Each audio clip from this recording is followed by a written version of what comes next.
Well, my people, alright, just in case you didn't know, I'm a straight up Jamaican and proud. One thing you need to remember is that the black people from Jamaica are not indigenous to Jamaica. They are from Africa. We are Africans. Don't let my Jamaican people fool you and tell you, oh, how can I be from Africa? Oh, I'm a Jamaican, I'm not African. That's rubbish. Everyone is from Africa. We are all from Africa. Even white people are from Africa.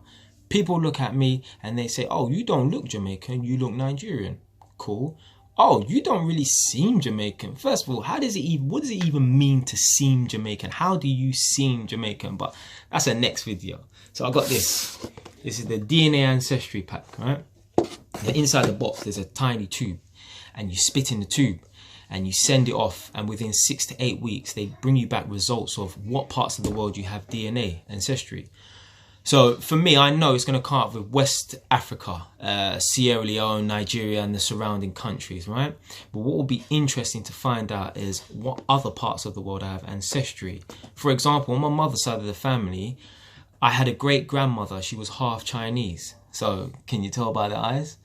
And then on my father's side, apparently I had a great grandfather who was from Scotland. So he was a white man.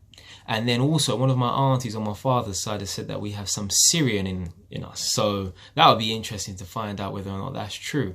So I'll update you guys between 6 to 8 weeks after I send this off, and I'll keep you informed of the results.